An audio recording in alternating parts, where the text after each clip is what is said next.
Bapak dan Ibu, kita boleh kembali lagi di penghujung dari minggu ini. Di hari Sabat, kita mau berikan terbaik buat Tuhan Yesus kita senantiasa. Amin. Bapak dan Ibu, saya mau informasi bahwa hari ini juga kita akan melaksanakan perjamuan kudus. Bapak dan Ibu belum mempersiapkan roti dan anggur di rumah masing-masing, dan kita mau bersiap masuk dalam ibadah kita dengan luar biasa. Saya dan Bapak dan Ibu, kita masuk dalam doa bersama-sama. Tuhan Yesus, terima kasih Tuhan buat kebaikan-Mu Tuhan. Kami ucap syukur buat semua rancangan dan pertolongan-Mu yang sudah ada dalam hidup kami Tuhan. Sementara Tuhan, kami akan memulai ibadah ini Tuhan. Kami percaya ibadah kami ibadah yang luar biasa, ibadah yang berkenan padamu Tuhan, dan menyenangkan hati-Mu Tuhan. Pakai lidah bibir kami dan juga tangan kaki kami Tuhan, supaya kami bisa memuji dan menari untuk menyenangkan Engkau Tuhan. Memuji Engkau dari Raja di atas segala Raja. Haleluya. Di dalam nama Tuhan Yesus Kristus kami minta berdoa. Haleluya. Amin. Mari kita mau berlari, bergegas menuju gerbangnya Tuhan. Kita masuk dengan penuh ucapan syukur kita. Amin. Tepuk tangan kita, berikan yang terbaik buat Tuhan kita. Keluarkan suara kita. Yes. Masuk gerbangnya bersyukur dengan penuh pujian, bersuka di hadiratnya, nyanyi besarkan agung namanya, puji dia tiuplah sangkakala, musik dan tarian. Biar semua makhluk di bumi di surga dengan senang hati naikkan pujian. Semua katakan, sebab Tuhan baik. Yes, sebab Tuhan baik. Sebab Tuhan baik, anugerahnya kekal selamanya. Sebab Tuhan baik, Tuhan Yesus kita sungguh baik. Sebab Tuhan baik. Haleluya, Kau sungguh sangat baik Tuhan. Sebab Tuhan baik, anugerahnya kekal selamanya. Kita mau nyanyikan dari awal kembali. Tetap semangat dan bertepuk tangan buat Tuhan kita. Haleluya. Yang sudah selamat baik buat kita semua. Katakan, yes. Masuk gerbangnya bersyukur dengan hati dengan penuh puji-pujian, penuh pujian, bersuka di hadiratnya, nyanyi besarkan agung namanya, puji dia tiuplah sangkakala, musik dan tarian.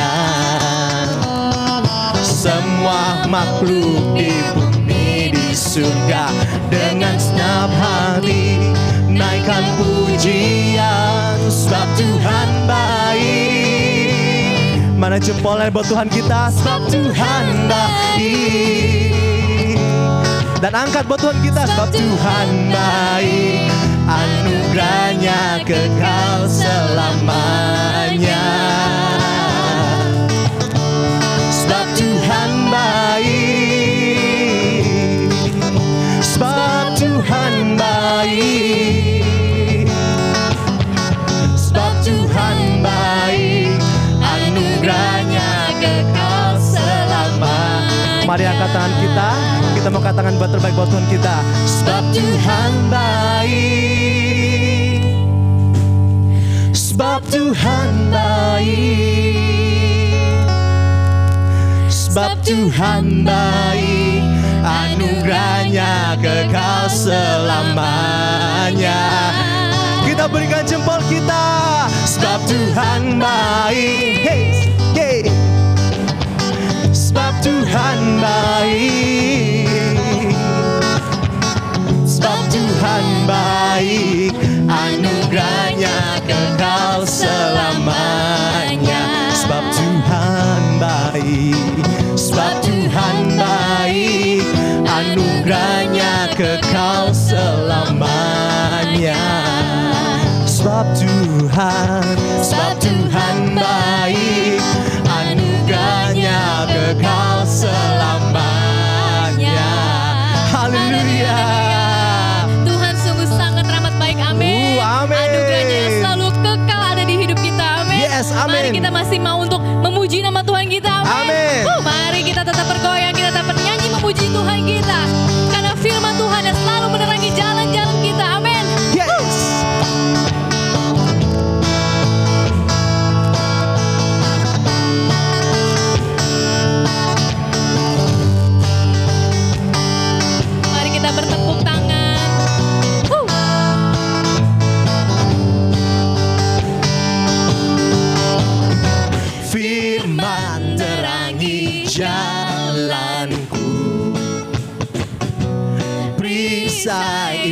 di setiap waktu.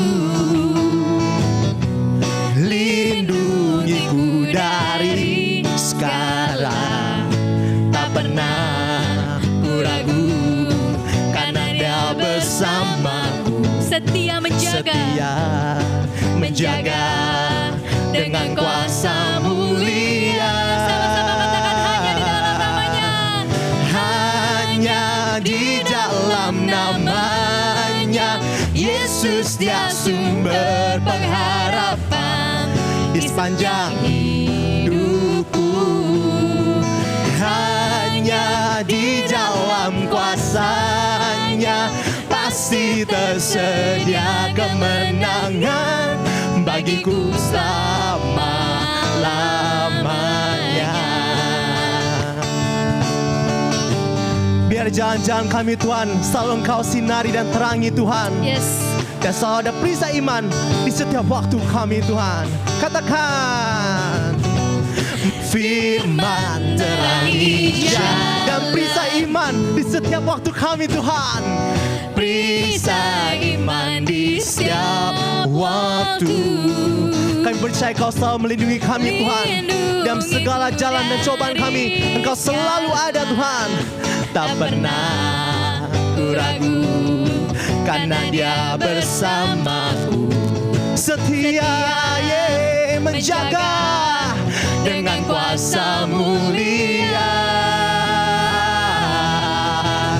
Hanya di dalam namanya Yesus, Dia sumber pengharapan di sepanjang hidupku.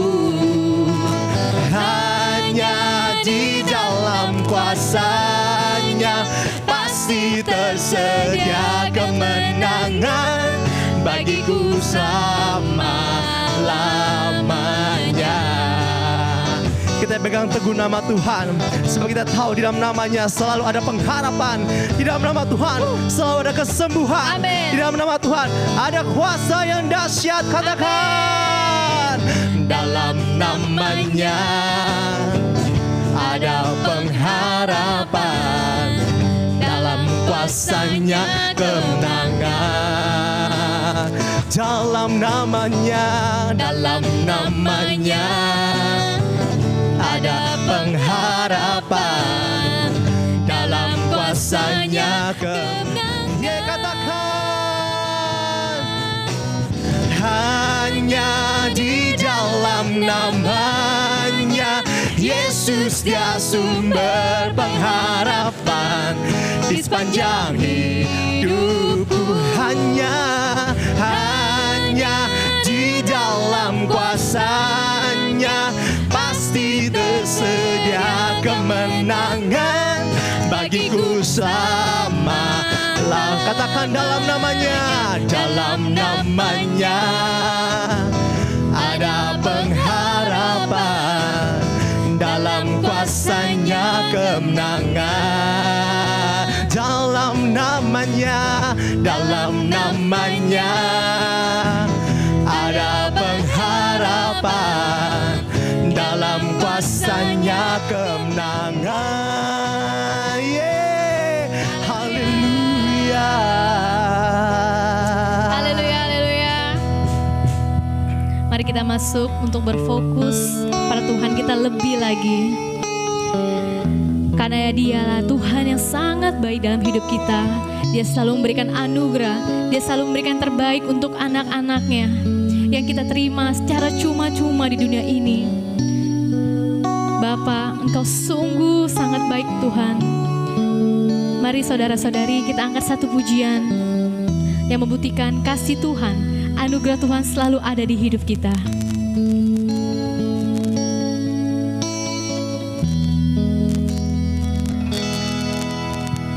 Ku hidup oleh anugerah-Mu,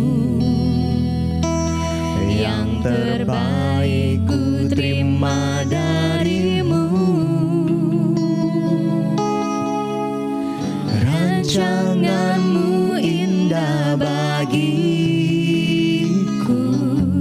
sebab ku hidup selalu di dalam-Mu. pernah kami meragukan Tuhan. Tiada pernah ku meragukan bukti kasih dan karya salib-Mu.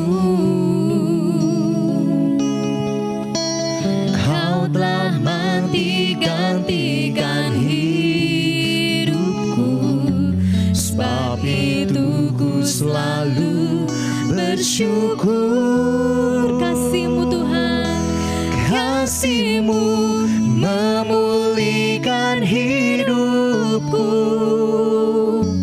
kuasa-Mu membangkitkan rohku,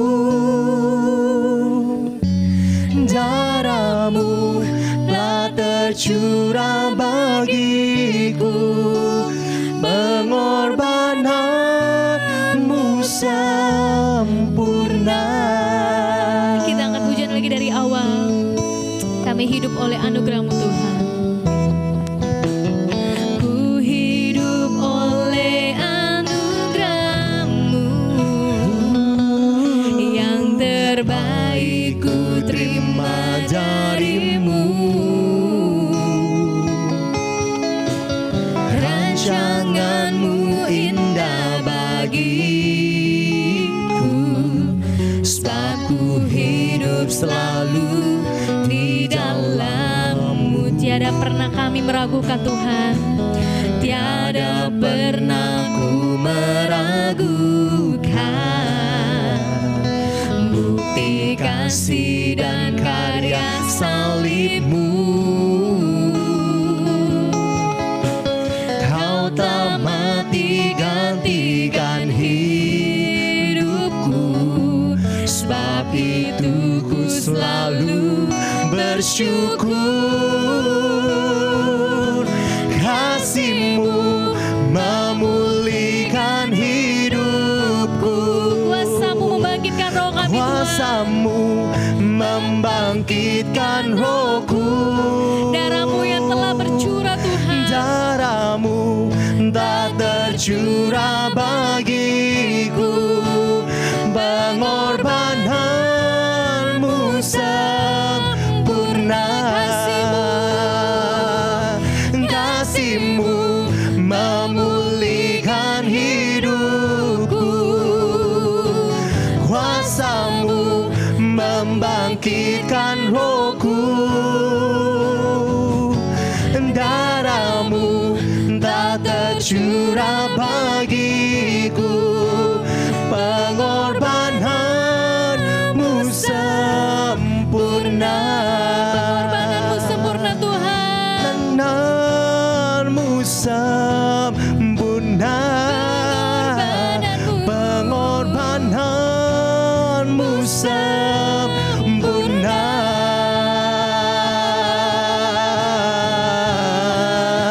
Mari kita menyenangkan hati Terima Dia. kasih. Mari kita menyembah Dia. Mari kita memuji Dia. Terima kasih Tuhan. Terima kasih Yesus. Engkaulah Allah yang Engkau baik sempurna. Tuhan, Engkau mulia. Kami agungkan Engkau Tuhan, sebab Engkau baik. Terima kasih Yesus. Terima kasih Tuhan. Agung nama-Mu Tuhan, pengorbanan-Mu ajaib. Kami bersyukur Tuhan, lebih lagi. Haleluya.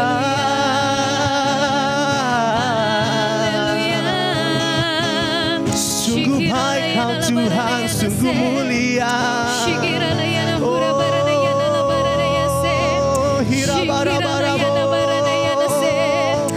Kami bersyukur Kau mulia, agung nama-Mu Tuhan. Terima kasih.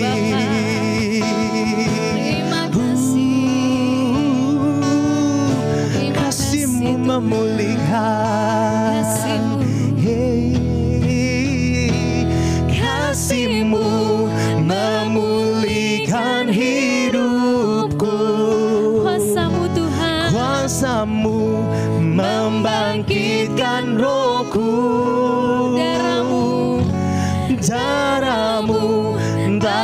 tercurah bagiku, pengorbananmu sempurna. Terima kasih Tuhan, pengorbananmu memang sempurna Tuhan. Engkaulah yang selalu memberikan hidupmu kepada kami Tuhan, tanpa sia-sia. Kami sangat bersyukur Tuhan mempunyai Tuhan seperti Engkau yang begitu baik dan begitu Benar, menyayangi Tuhan. kami ya Bapa. Yes, benar. Sekarang kami akan duduk diam, kami ingin mendengar firman-Mu Tuhan. Kiranya firman-Mu menjadi rema dalam hidup kami ya Bapa. Yes. Terima kasih Tuhan. Shalom, selamat pagi sidang jemaat yang kekasih di dalam Tuhan Yesus Kristus. Kita berbahagia pada pagi ini bisa berjumpa lagi lewat live streaming ini. Dan kita juga mengucapkan syukur pada Tuhan begitu baik memberikan kita kesempatan demi kesempatan bisa mengikuti ibadah pada pagi ini. Mari kita masuk dalam doa. Bapa Surgawi, kami mengucapkan syukur kepadamu karena Engkau sangat baik, yang luar biasa, agung dan mulia.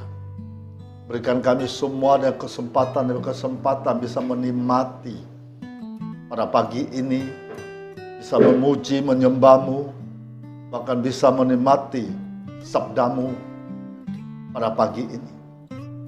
Karena kami haus dan lapar pada firman-Mu.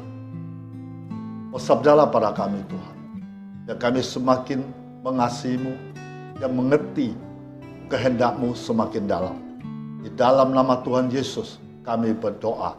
Haleluya. Amin. Sidang jemaat yang kekasih di dalam Tuhan Yesus Kristus. Sepanjang minggu lalu, seluruh gereja memperingati satu peristiwa besar dalam sejarah gereja, yaitu tentang hari turunnya Roh Kudus. Hari turunnya Roh Kudus atau lebih dikenal dengan sebutan hari Pentakosta adalah hari ke-50 sesudah Paskah.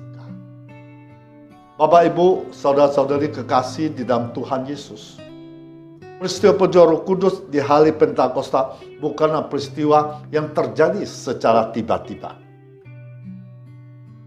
ataupun sebuah kebetulan. Jadi peristiwa ini adalah peristiwa yang memang direncanakan Allah jauh sebelumnya. Jadi perjanjian lama sudah menubuatkannya pada tahun 400 sebelum Masehi. Tepatnya dalam kitab Yoel pasal 2 ayat 28 sampai 32. Yang berbunyi demikian. Kemudian daripada itu akan terjadi bahwa aku akan mencurahkan rohku ke atas semua manusia. Maka akan anakmu laki-laki dan perempuan akan bernubuat. Orang-orangmu yang tua akan mendapat mimpi. Teruna-terunamu akan mendapat penglihatan-penglihatan. Juga ke atas hamba-hambamu laki-laki dan perempuan akan kucurahkan rohku pada hari-hari itu. Aku akan mengadakan mujizat-mujizat di langit dan di bumi, darah dan api dan gumpalan-gumpalan asap. Matahari akan berubah menjadi gelap gulita dan bulan menjadi darah sebelum datangnya hari Tuhan yang hebat dan dahsyat itu.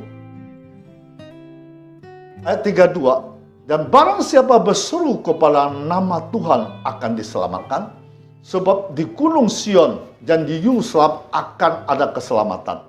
Seperti yang telah difirmankan Tuhan, dan setiap orang yang dipanggil Tuhan akan termasuk orang-orang yang terlepas. Arti hari raya Pentakosta adalah sebuah hari raya mengucapkan syukur bagi Israel atas hasil panen gandum. Pesta itu dirayakan 7 minggu setelah hari Paskah. Jadi dalam perjanjian baru oleh orang Kristen, istilah Pentakosta dihubungkan dengan turunnya Roh Kudus. Itu ada Kisah Para Rasul pasal 2, 1-11. Nah, kita kembali lagi pada kitab Yoel pasal 2 ayat 28 Roma 3:2 mengatakan, Tuhan mencurahkan Roh Kudus khusus bagi manusia, supaya akan bernubuat, mendapat mimpi, dan mendapat penglihatan-penglihatan. Dalam manifestasi roh, tidak ada perbedaan antara dasar jenis kelamin, umur, dan pangkat. Artinya, anak-anak laki dan perempuan, orang-orang tua, dan para pemuda akan menerima Roh Kudus dengan segala karunia-Nya yang beraneka ragam. Tidak ada perbedaan antara orang terikat dengan yang bebas. Namun mencangkup semua golongan asal percaya pada Tuhan Yesus Kristus. Kita tidak bisa hidup tanpa Roh Kudus di penghujung zaman gelap penuh kejahatan ini. Jika Roh Allah atau Roh Kudus tidak diam di dalam setiap orang percaya, maka orang percaya itu bukanlah milik Kristus. Jika kita milik Kristus, kita harus hidup oleh Roh Kristus. Roh Kristus harus diam di dalam diri kita. Roh Kudus harus mengajarkan segala sesuatu, mengingatkan segala sesuatu yang Tuhan Yesus katakan dalam Alkitab. Kita lihat lagi Yohanes 14 ayat 26. Tetapi penghibur, yaitu Roh Kudus, yang diutus oleh Bapa dalam namaku, Dialah yang akan mengajarkan segala sesuatu kepadamu, akan mengingatkan kamu akan semua yang telah kukatakan kepadamu. Roh Kudus itu memimpin kepada seluruh kebenaran. Kita lihat lagi Yohanes 16 ayat 13. Tetapi apabila ia datang, yaitu Roh kebenaran, ia akan memimpin kamu ke dalam seluruh kebenaran. Sebab ia tidak akan berkata-kata dari dirinya sendiri, tetapi segala sesuatu yang didengarnya, itulah yang akan dikatakannya. Dan ia akan memberitakan kepadamu hal-hal yang akan datang. Bapak, Ibu, saudara-saudari yang kekasih dalam Tuhan Yesus Kristus. Fungsi Roh Kudus adalah mengungkapkan isi hati Allah. Fungsi Roh Kudus adalah sebagai penuntun, meneguhkan, mendewasakan, membuka pengertian, mengartikan segala sesuatu dengan jelas. Jadi Roh Kudus akan memampukan kita dapat hidup sesuai kehendaknya, menghasilkan berbagai karya untuk kemuliaan namanya. Mungkin Bapak, Ibu, saudara-saudari dalam hati bertanya, kapan Roh Kudus turun atas kita? Pada saat kita percaya kepada Yesus sebagai Tuhan dan Juru Selamat pribadi kita, kita diizinkan menerima turunnya Roh Kudus. Di dalam perjanjian baru, Roh Kudus akan menyertai orang percaya selama-lamanya. Berbeda dengan perjanjian lama, Roh Kudus hanya datang dan hinggap sesekali saja. Saya kasih contoh. Ketika Saul melakukan pelanggaran yang tidak taat kepada Allah, Roh Allah menjauh dari Saul. Kita bisa lihat 1 Samuel 16 ayat 14. Tetapi Roh Tuhan telah mundur daripada Saul, dan sekarang ia diganggu oleh roh jahat yang daripada Tuhan. Contoh kedua, ketika Daud jatuh dalam dosa, Daud berdoa, minta mohon pada Tuhan agar jangan ambil rohmu dari aku. Kita bisa lihat di Mazmur 51 ayat 11.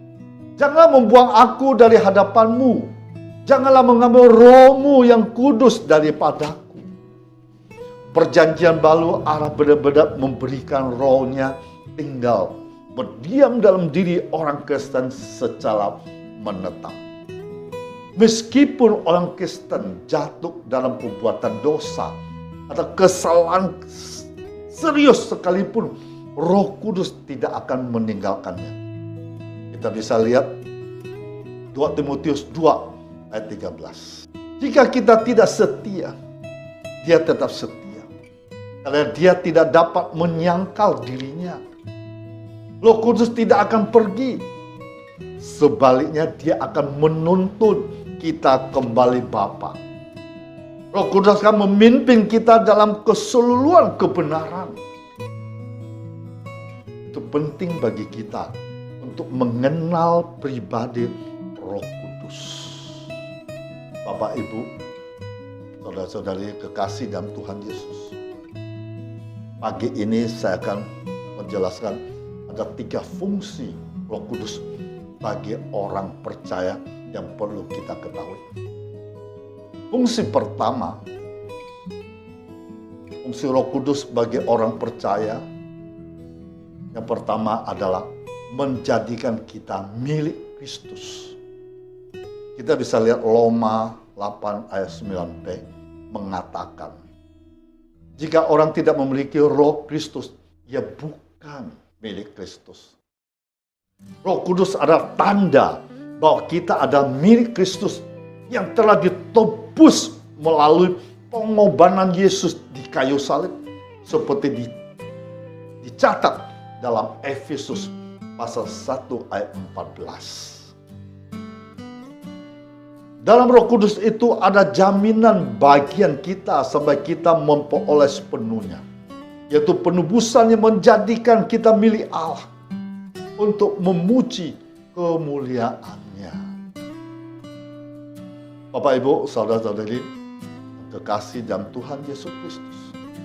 Fungsi kedua Roh Kudus bagi orang percaya adalah memberi kemampuan yang luar biasa.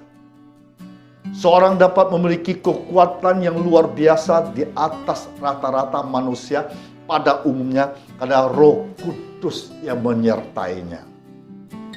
Kekuatan yang luar biasa dari Roh Kudus hanya sebagai sarana untuk melaksanakan misi Allah.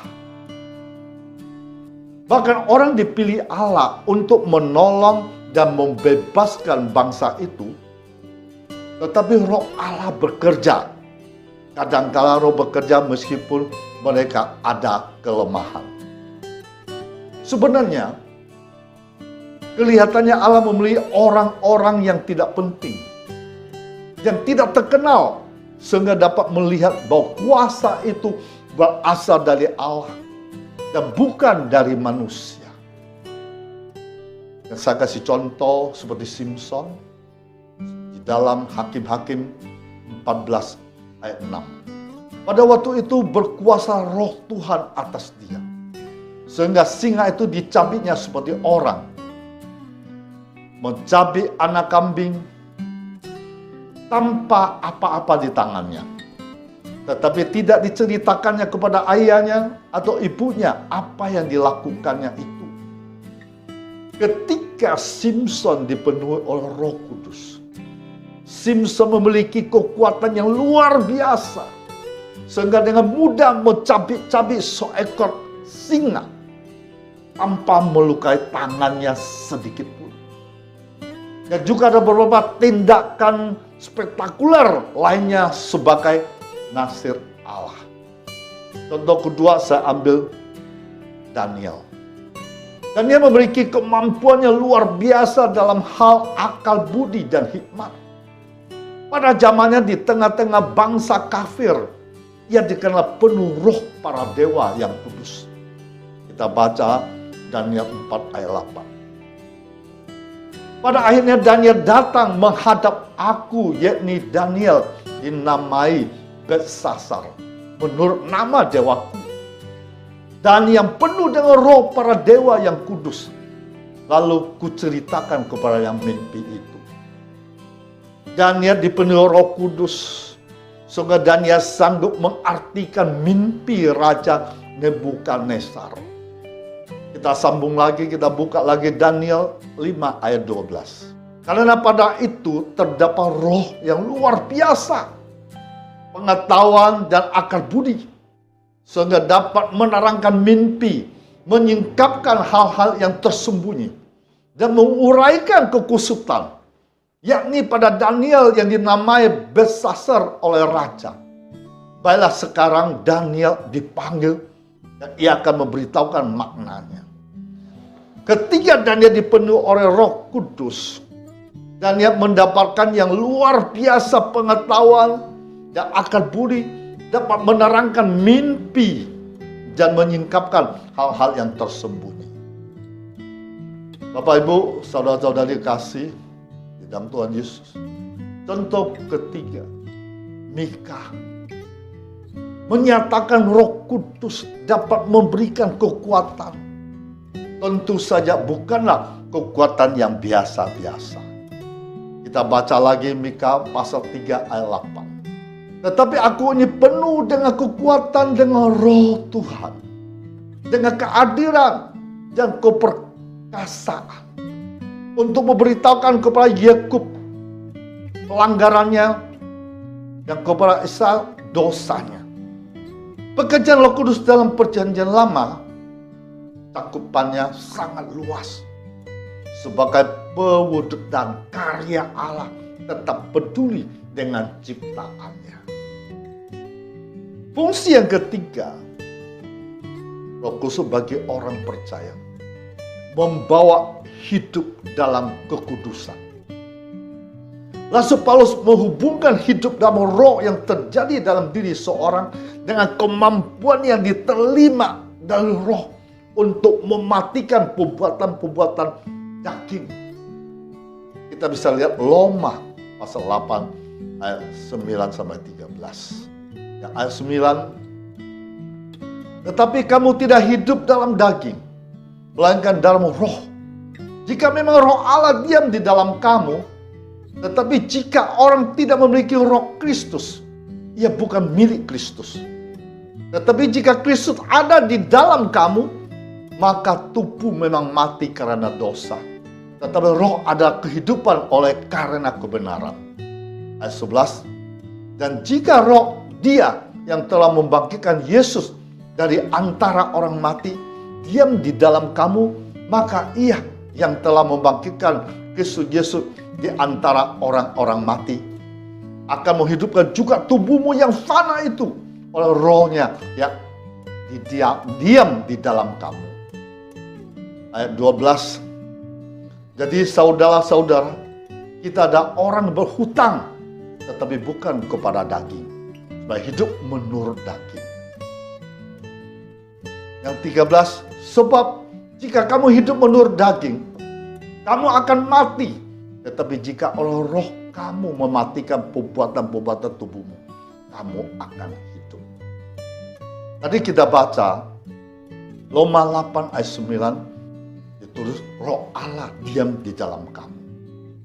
Itu artinya semua orang percaya sejak saat menerima Yesus Kristus sebagai juru selamat dan Tuhan memiliki Roh Kudus yang berdiam dalam mereka. Terus kita lihat lagi tadi Roma 8 ayat 10 ditulis tubuh memang mati karena dosa. Karena dosa telah memasuki aspek jasmania dalam diri kita. Tubuh kita harus mati atau diubah. Akan tetapi karena Kristus ada di dalam diri kita, kini kita mengalami hidup roh. Dan Roma 8:13 juga ditulis mematikan perbuatan-perbuatan tubuhmu. Jadi Paulus menekankan perlunya peperangan terus-menerus terhadap segala yang akan membatasi karya Allah di dalam hidup kita. Karena dosa senantiasa berusaha untuk berkuasa atas kita. Jadi kekudusan dihubungkan dengan mematikan perbuatan daging dengan tujuan untuk mendapatkan kualitas moral yang benar. Perbuatan daging yang dimaksudkan adalah Kita buka lagi Alkitab. Galatia pasal 5 ayat 19 sampai 21. Yang berbunyi demikian. Perbuatan daging telah nyata, yaitu percabulan, kecemaran, hawa nafsu, penyembahan berhala, sihir, perseteruan, perselisihan, iri hati, amarah, kepentingan diri sendiri, percideraan, roh pemecah, kedengkian, kemabukan, pesta pora, dan sebagainya. Terhadap semua itu kuperingatkan kamu, seperti telah kubuat dahulu, bahwa barang siapa melakukan hal-hal yang demikian, ia tidak akan mendapat bagian dalam kerajaan Allah. Bapak, Ibu, saudara-saudari, di dalam kasih Tuhan Yesus, perbuatan daging yang dimaksudkan adalah pertama, percabulan. Saya akan membahas satu persatu. Percabulan itu merupakan keinginan daging yang disebutkan pertama, paling berbahaya. Suatu perbuatan yang berhubungan dengan penyimpangan seksual, pemerkosaan, kekerasan seksual lainnya yang berhubungan dengan itu. Yang kedua, tentang kecemaran. Kecemaran itu merupakan segala sesuatu merusak moral kita, seperti pikiran kotor, pornografi, lainnya yang berhubungan dengan itu. Ketiga, tentang hawa nafsu. Hawa nafsu merupakan segala sesuatu berhubungan dengan menonjolkan penampilan mengundang nafsu. Dan ketidakmampuan untuk mengontrol diri berhubungan dengan nafsu. Empat, penyembahan berhala. Penyembahan berhala itu merupakan segala sesuatu berhubungan dengan penyembahan berhala dan klinik.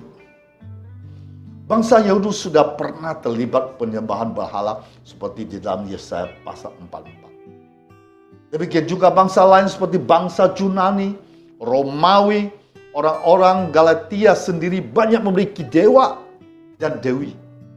Seperti dewa Zeus sebagai dewa tertinggi, dewa Apollo sebagai dewa musik, panah, puisi, nubuat, dan kesembuhan.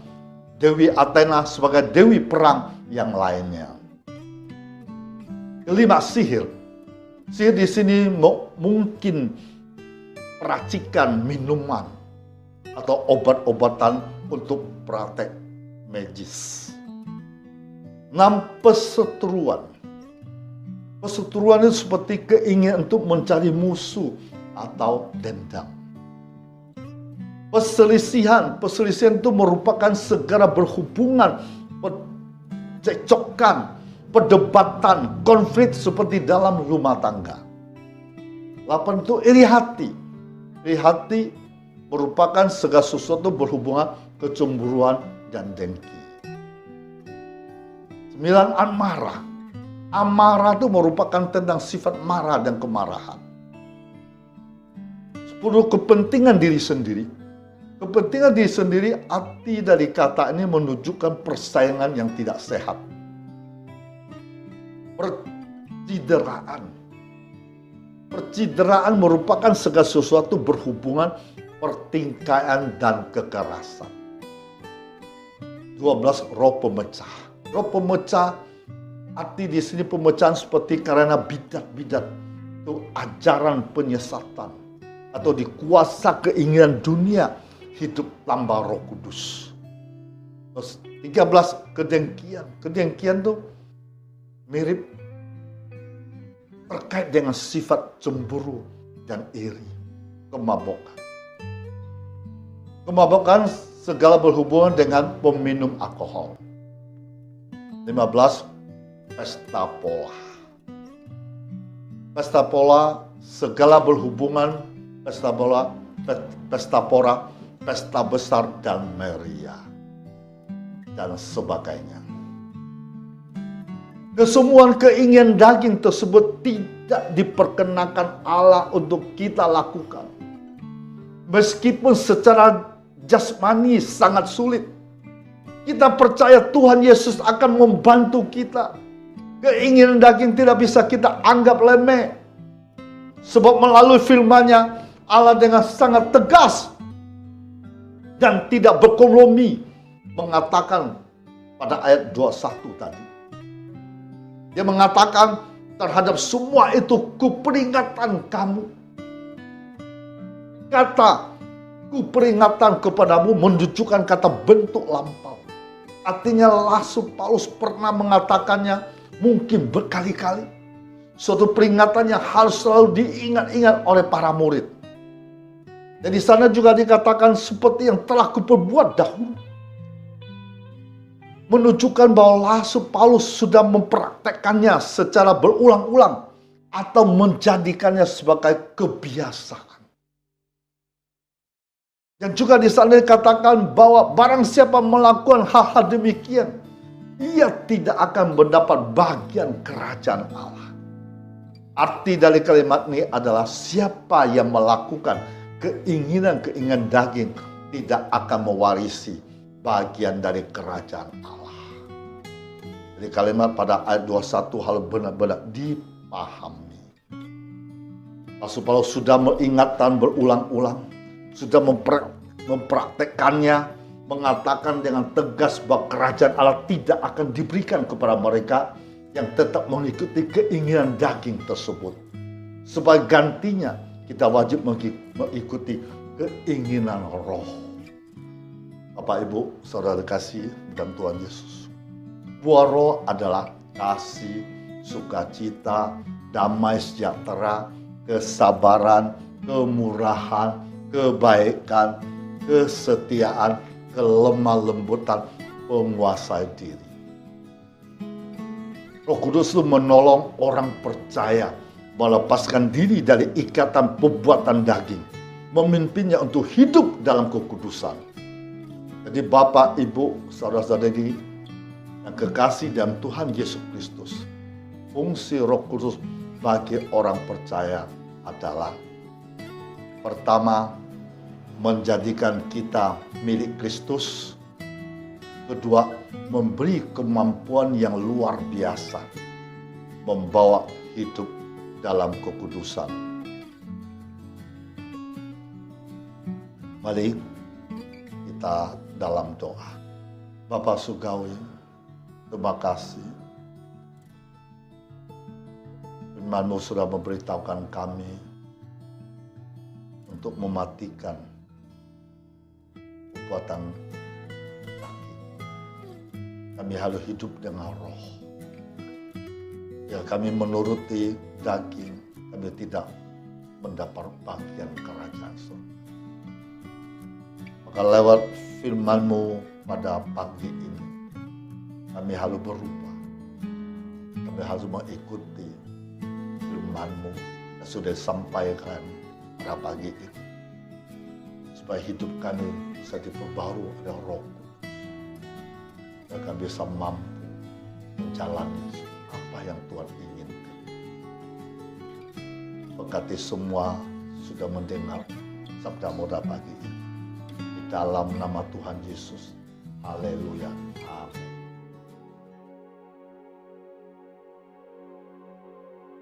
Nah, kita berdoa dulu. Kita menghampiri perjamuan kudus. Terima kasih Tuhan, Engkau sangat luar biasa.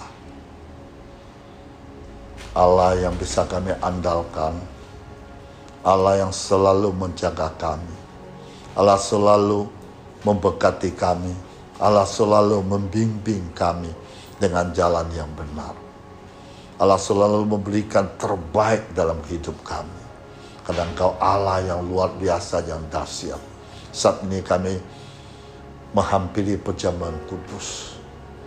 Kami sadar, kami mengerti. Lewat perjamuan kudus melambangkan kasih-Mu begitu besar kepada kami. Setiap orang yang mengikutimu. Engkau rela mati di atas kayu salib hanya demi untuk orang-orang berdosa. Terima kasih Tuhan Yesus. Haleluya. Amin. Nah, Bapak Ibu, saudara-saudara dalam Tuhan Yesus Kristus. Nah, sekarang kita masuk dalam perjamuan kudus. Kita Roti kita angkat di atas kepala kita. Dari lambang-lambang dalam perjanjian lama telah dapat kita ketahui apa berkat Tuhan dalam perjamuan kudus. Dalam perjanjian baru makin jelas keterangan Tuhan tentang sakramen ini. Perjamuan kudus adalah pernyataan kasih Allah kepada kita orang berdosa. Dalam hal Kristus telah mati untuk keselamatan kita. Roti yang anggur yang diberkati itu melambangkan tubuh darah Kristus telah dipersembahkan sebagai korban kafara untuk keselamatan kita. Roti yang anggur itu melambangkan daging darah Kristus menjadi roti hidup bagi dunia ini. Barang siapa yang makan daging dan minum darahnya, yaitu percaya padanya, menjadi satu dengan dia, akan peroleh hidup yang kekal. Perjamuan kudus adalah alat anugerah supaya kita bisa boleh bersekutu dengan Tuhan. Tinggal di dalam dia dan dia di dalam kita, juga bersekutu satu sama lain. Perjamuan kudus adalah alat anugerah supaya hidup Kristus bisa mengalir di dalam kita. Perjamuan kudus adalah alat anugerah untuk memberi kesehatan Kristus kepada kita berdasarkan iman kita. Perjamuan kudus adalah perjamuan Tuhan untuk sidang Jumat yang dikasihinya, supaya Jumat selalu akan mengingat kasih Tuhan, hidup senantiasa di dalam kasih-Nya. Perjamuan kudus adalah meterai perjanjian Allah dengan umat manusia, supaya barang siapa percaya korban penebusan Kristus akan peroleh selamat yang kekal. Apa yang telah kuteruskan kepadamu telah aku terima dari Tuhan, yaitu bahwa Tuhan Yesus pada waktu malam ia diserahkan mengambil roti. Sesudah itu ia mengucapkan syukur atasnya. Ia memecah-mecahkannya, yang berkata, ambillah, makanlah. Inilah tubuhku yang diserahkan bagi kamu. Perbuatan ini menjadi peringatan akan aku. Mari kita makan bersama dalam nama Tuhan Yesus Kristus.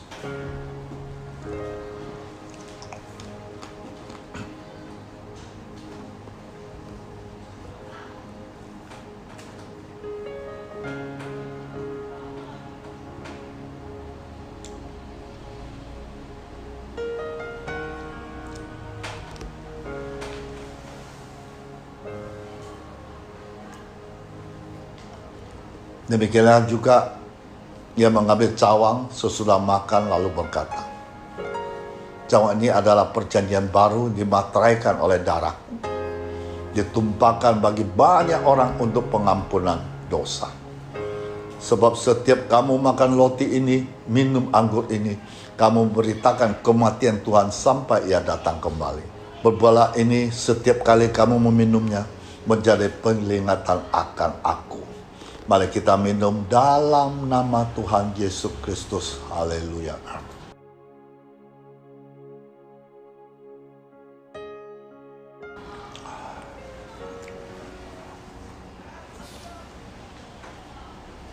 Mari kita masuk dalam doa.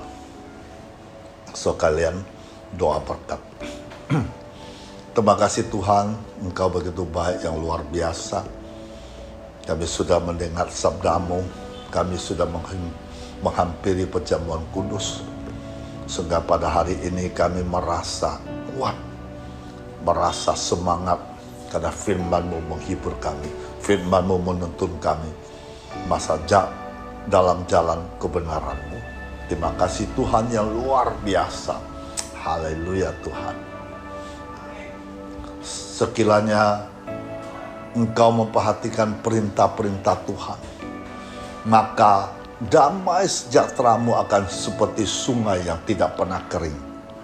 Dan kebahagiaan-Mu akan terus berlimpah seperti gelombang-gelombang laut yang tidak pernah berhenti. Keturunan-Mu akan seperti pasir, anak cucu-Mu seperti kersip banyaknya. Nama-Mu tidak akan dilenyapkan atau ditiadakan dari hadapan Tuhan. Pada waktu Tuhan berkenan, Tuhan akan menjawab engkau. Pada hari Tuhan menyelamatkan. Tuhan akan menolong engkau, Tuhan akan membentuk, memberi engkau menjadi perjanjian bagi umat manusia. Untuk membangun bumi kembali, untuk membagi-bagian tanah pusaka yang sudah sunyi senyap.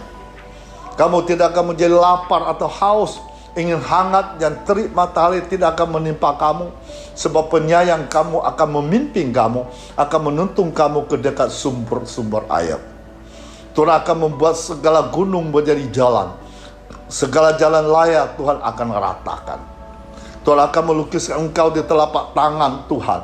Tembok-tembokmu tetap di luangan mata Tuhan. Orang-orang yang membangun engkau datang bersegera, tetapi orang-orang merombak, merusak engkau, meninggalkan engkau. Jika kamu sungguh-sungguh mengasihi Tuhan dengan segenap hati, maka Tuhan memberitahukannya kepadamu dari sejak dahulu sebelum hal itu menjadi kenyataan. Tuhan mengkabarkannya kepadamu. Sampai masa tuamu, Tuhan tetap dia. Sampai masa putih rambutmu, Tuhan mengendong engkau. Tuhan akan melakukannya, mau menanggung kamu terus. Tuhan mau memikul kamu, menyelamatkan kamu. Tuhan membuka pintu-pintu di depannya, supaya pintu-pintu gerbang tidak tinggal tertutup. Tuhan sendiri hendak berjalan di depanmu, hendak meratakan gunung-gunung, hendak memecahkan pintu-pintu tembaga, dan hendak mematahkan palang-palang besi.